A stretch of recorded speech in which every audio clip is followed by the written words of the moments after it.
Shalom, selamat pagi. Kita berjumpa kembali dalam renungan pagi Rise and Shine Ministry.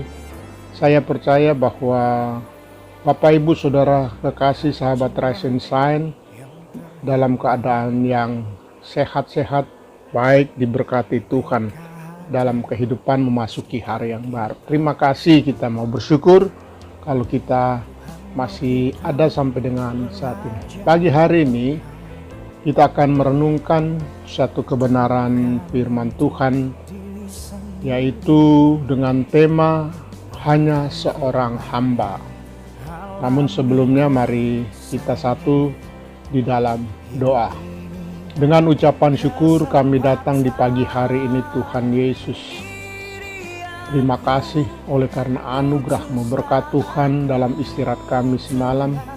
Tuhan yang sudah memberkati kami, sehingga di pagi hari ini kami boleh bangun dengan kekuatan tubuh jasmani yang diberkati. Oleh sebab itu kami mau merenungkan firman-Mu, dan biarlah Roh Kudus menuntun, membimbing kami, mengurapi kami, agar kami dapat mengerti maksud dan kebenaran firman. Kehendak-Mu jadi dalam hidup kami. Urapi hamba-Mu, urapi setiap kami yang mendengarkan suara-Mu hari ini. Dalam Kristus Yesus kami datang dengan ucapan syukur. Haleluya, haleluya, amin. Saudara yang dikasihi dan diberkati Tuhan, tema pada pagi hari ini hanya seorang hamba. Diambil nats pada pagi hari ini Roma 8 ayat yang ke-29. Sebab semua orang yang dipilihnya dari semula, mereka juga ditentukannya dari semula untuk menjadi serupa dengan gambaran anaknya. Sekali lagi, Roma 8 ayat 29. Sebab semua orang yang dipilihnya dari semula, mereka juga ditentukannya dari semula untuk menjadi serupa dengan gambaran anaknya. Saudara sahabat Rise and Shine Ministry, dimanapun saudara berada, berkat Tuhan mengalir dalam hidup saudara dan saya. Jika kita hanya seorang hamba, pertanyaannya adalah, mungkinkah kita dapat mempengaruhi kehidupan orang lain? Seperti Musa, kita mungkin merasa tidak sanggup untuk melakukan tugas pekerjaan yang Yesus berikan kepada kita.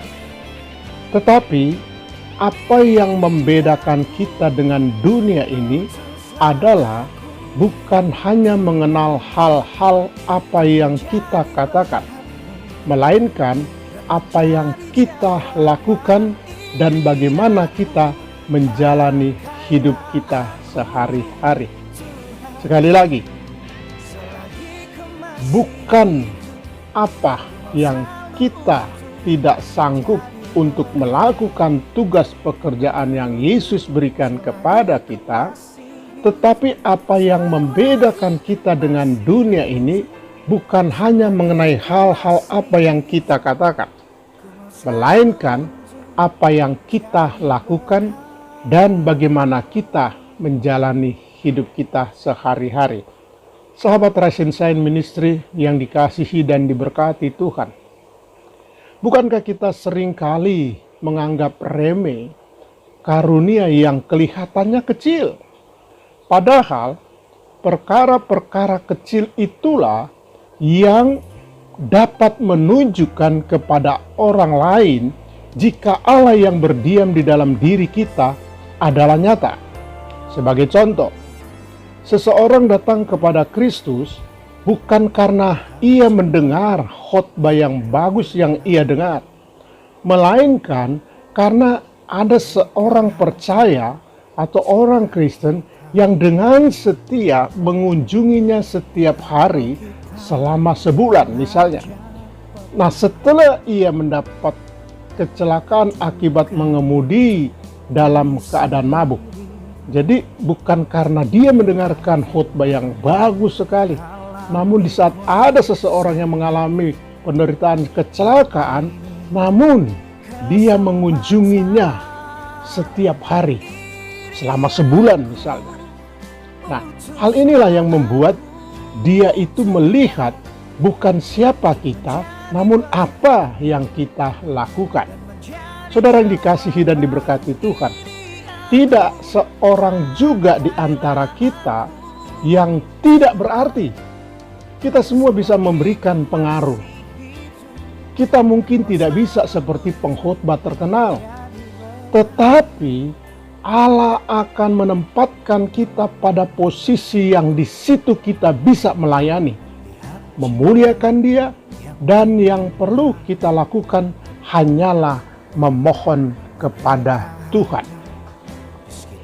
Tetapi apa yang membedakan kita dengan dunia ini bukanlah hanya mengenal atau mengenai hal-hal apa yang kita katakan, melainkan apa yang kita lakukan. Bagaimana kita menjalani hidup kita sehari-hari. Hal ini kelihatannya sepele, Bapak Ibu yang diberkati Tuhan.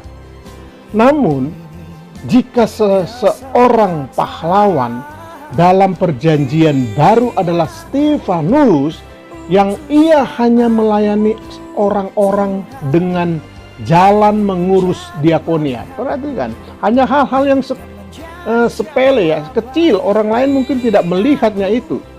Nah, kita melihat satu contoh yang dilakukan oleh Stefanus. Ia hanya melayani orang-orang dengan jalan mengurus diakonia. Para rasul menyadari bahwa di satu sisi mereka tetap harus memberitakan firman, sehingga mereka merasa memerlukan bantuan untuk menangani administrasi misalnya. Karena pelayanan tanpa ada yang mengatur di dalam hal ini juga sangat lemah. Nah, para murid mengetahui bahwa tugas orang-orang seperti itu akan banyak mempengaruhi kehidupan orang-orang di sekitar mereka. Maka dengan saksama dipilihlah 7 orang, termasuk Stefanus, untuk melakukan tugas itu. Saudara yang dikasihi dan diberkati Tuhan, lalu apa yang terjadi kemudian? Firman Allah terus menyebar, bukan hanya karena para pengkhotbah yang luar biasa seperti Petrus dan Yohanes, melainkan juga karena orang-orang lain seperti Stefanus yang penuh dengan karunia dan kuasa mengadakan mujizat-mujizat dan tanda-tanda di antara orang banyak. Kita bisa baca itu di dalam Kisah Para Rasul 6 ayatnya yang ke-8. Dan Stefanus waktu itu hanya sebagai pengurus diakonia. Dengan kedudukannya itu tidak membuat peran Stefanus menjadi kurang penting dibanding mereka yang lain. Ia hanya membiarkan Allah memakai dirinya sementara ia menjalani hidup dengan penuh ketaatan. Jadi artinya bukan karena segala sesuatu hal yang dia miliki, kehebatan dalam pelayanan, namun hal-hal yang kecil yang tidak pernah dilihat orang itu yang dilakukan atau itu yang kita lakukan, maka itu bisa mempengaruhi orang-orang yang di sekitar kita. Sahabat Rise and Shine yang dikasihi dan diberkati Tuhan, orang biasa saja menjadi luar biasa. Orang biasa saja menjadi luar biasa. Yang pasif menjadi bersemangat. Semua karena Stefanus bersedia melayani dan memberikannya segalanya untuk memuliakan Tuhan. Firman Tuhan berkata bahwa maka orang-orang itu akan menjawab dia, katanya, Tuhan, bila manakah kami melihat engkau lapar dan kami memberi engkau makanan, atau haus dan kami memberi engkau minum? Bila manakah kami melihat engkau sebagai orang asing dan kami memberi engkau tumpangan, atau telanjang dan kami memberikan engkau pakaian? Bila manakah kami melihat engkau sakit atau dalam penjara dan kami mengunjungi engkau? Dan raja itu akan menjawab mereka, Aku berkata kepadamu, sesungguhnya segala sesuatu yang kamu lakukan untuk salah seorang dari saudaraku yang paling hina ini, kamu telah melakukan untuk aku. Matius 25 ayatnya yang ke-30 sampai 40. Saudara yang dikasihi dan diberkati Tuhan, jangan melihat bagianmu yang kecil dalam melayani Tuhan. Tapi, apakah kita lakukan bagi saudara kita yang paling hina ini, kita lakukan dengan segenap hati untuk Tuhan? Ataukah saudara itu mau tampil untuk dilihat orang, namun hal-hal yang kecil saudara tidak mau kerjakan? Jadi jangan berkecil hati. Jika engkau hanya melayani dengan hal-hal yang terkecil, yang tidak disentuh oleh orang lain, namun engkau dengan ketaatan, kesetiaan melakukannya, Alkitab berkata, engkau melakukannya untuk aku. Dan itu yang Yesus katakan di dalam Matius 25 ayatnya yang ke-40. Sahabat Rise and Shine Ministry dimanapun saudara berada, kalau kita hanya seorang hamba yang kecil, mari kita tetap setia melakukan bagian kita agar kebenaran firman Tuhan semakin hari semakin diberitakan, dan mereka yang belum mengaku Yesus Kristus sebagai Tuhan dan Juru Selamat, mereka bukan melihat dengan apa yang kau perkatakan setiap kebenaran firman-Mu, namun mereka boleh melihat setiap sikap dan tindakan sekecil apapun yang kau lakukan dengan ketekunan, yang kau lakukan dengan kesetiaan, dan di balik itu engkau melakukannya dengan penuh sukacita.